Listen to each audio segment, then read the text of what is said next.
கர்த்தருடைய நாமம் மகிமைப்படுவதாக. ஆண்டவரும் அருமை இரட்சகருமாகிய இயேசுவின் நாமத்தினால் இந்த புதிய நாளுக்காய் தேவனை ஸ்தோத்தரிக்கிறேன். நம்ம ஜெபமுமா. பரிசுத்த தேவனே, எங்களோடு கூட பேசுங்க ராஜா. என் கண்மலையின் மீட்பருமாகிய கர்த்தாவே, என் வாயின் வார்த்தைகளும் இருதயத்தில் தியானம் உங்கள் சமூகத்தில் பிரதியாய் இருப்பதா எங்களோடு பேசும் இயேசுவின் நாமத்தின் பிதாவே. எடுத்து வாசிப்போம். யோவேல் 2ஆம் அதிகாரம் 26ஆம் வசனத்தை கூட வாசிப்போம். நீங்கள் சம்பூரணமாக சாப்பிட்டு திருப்தி அடைந்து உங்கள் அதிசயமாய் நடத்தி வந்த உங்கள் தேவனாகிய கர்த்தருடைய நாமத்தை துதிப்பீர்கள். என் ஜனங்கள் ஒருபோதும் வெட்கப்பட்டு போவதில்லை. ஆனா சொல்றாரு என் ஜனம் அப்படிங்கிற. என் ஜனம்னா நம்மெல்லாம் யாருடைய ஜனமா? ஆமா, ஏசப்பாவுடைய பிள்ளைங்க நம்ம. ஆண்டவர் சொல்ற அப்பா பிதாவே கூப்பிட பண்ணுகிற ஒரு உரிமையை, ஒரு அதிகாரத்தை நம்மளுக்கு தந்திருக்கிறார். ஆமா, எனக்கு அப்பா யாரும் பார்க்க மாட்டாங்க, அம்மா யாருன்னு இல்லை. எனக்கு அப்பா இருந்து அம்மா இருந்து எனக்கு யாரும் விசாரிக்கல. நான் வெட்கப்பட்டு காணப்படுறேன். நிச்சயமா உங்கள் தலைகளை நிமிர. நானும் சார் என் ஜனங்கள், என் ஜனங்கள், இந்த ஜனங்களை எனக்கென்று ஏற்படுத்தின இவர்கள் என் துதிகளை சொல்லி வருவார்கள். அப்போ உங்க வாயிலிருந்து தேவனை மகிமைப்படுத்துறது ஆண்டு அவ்வளவுக்கு பிரியமா இருக்காரு.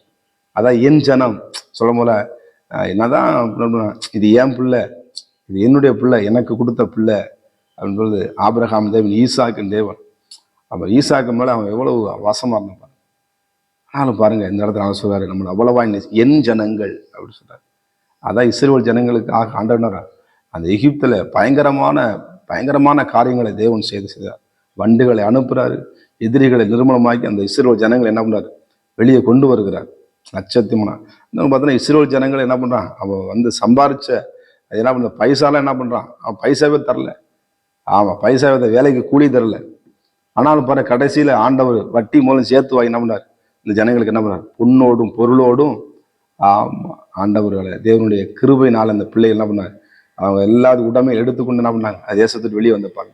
அப்ப ஆண்டவர் இந்த ஜனங்களை வெட்கப்படுத்தாமல் நடத்தின நல்ல தேவன்.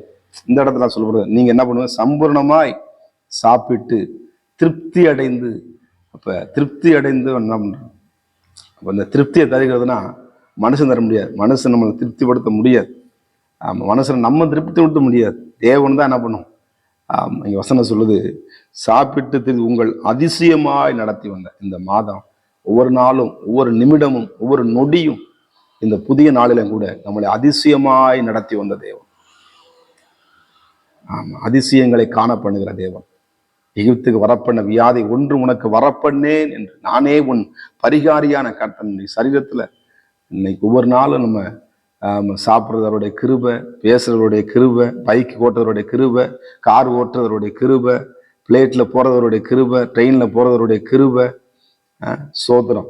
எத்தனையோ அதிகாரிகள் நம்ம பார்க்கறதோடைய கிருபை, நம்மளை மேன்மைப்படுத்துற ஆண்டவர் அதிசயமாய் நம்மளை நடத்தி வருகிறார். நீங்கள் அதிசயத்தை காண்பீர்கள்.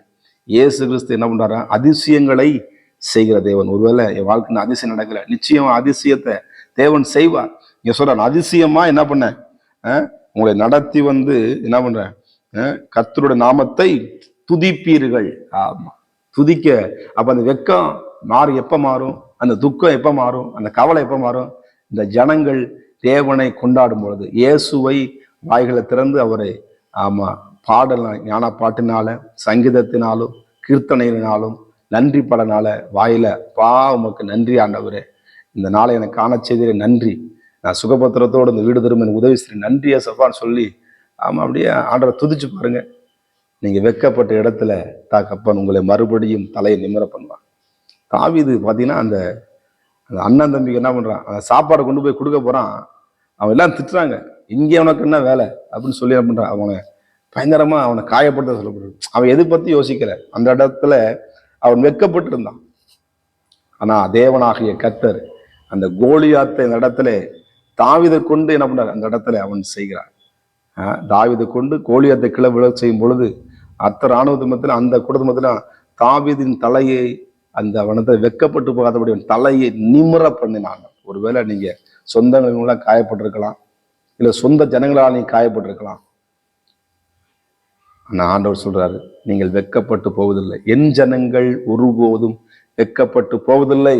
ஒருவேளை அந்த வாக்குத்தத்தமும் கர்த்தர் கொடுத்திருக்கலாம். இன்றைக்கு கூட வாக்குத்தத்தமா தருவார். ஏதோ மாதத்துக்கு ஒரு மாதத்துல அல்ல, ஒவ்வொரு நாளும் கர்த்தருடைய வார்த்தைகளுக்கு வாக்குத்தத்தமா தான் வருது. அதை நீங்க பெற்றுக்கொள்ளுங்க. நான் வெட்கப்பட்டு போவதில்லை, நான் இயேசுவை பிடித்திருக்கிறேன், நான் வெட்கப்பட்டு போக மாட்டேன், என்னை வெட்கப்படுத்த விட மாட்டா, என் தலையை மறுபடியும் நிமிர பண்ணுவா. இது மனுஷன் சொல்றாரு, நான் திரும்ப உங்களுக்கு என்ன பண்ணுவேன், வசனம் சொல்லுவான் 25 சொல்லுது பாருங்க, உங்களுக்கு திரும்பவும் நான் அளிப்பேன் சொல்லுகிறார்.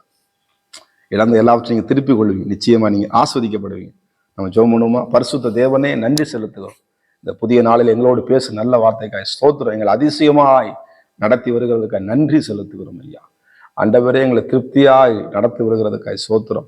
ஆண்டவரே, அது மாத்திரம் என் ஜனங்கள் ஒருபோதும் வெட்கப்பட்டு போறேன் என்று சொன்னீங்களே, எங்களை எல்லா இடத்திலும் வெற்றி சிறக்க பண்ணுகிறதற்காய் நன்றி. வெட்கப்பட்டு இடத்துல மறுபடியும் பிள்ளைகளுடைய வாழ்க்கையில ஒரு அற்புதத்தை செய்து தலையை நிமிர பண்ண போறதற்காய் நன்றி. உடைய பிள்ளைகளை உயிர்ப்பிக்கிறதுக்காய் ஸ்தோத்திரம். ஆசீர்வதிங்க, பலப்படுத்துங்க. இயேசுவின் நாமத்தின் பிதாவே, ஆமென். God bless you. கர்த்தர் உங்களை ஆசீர்வதிப்பாராக.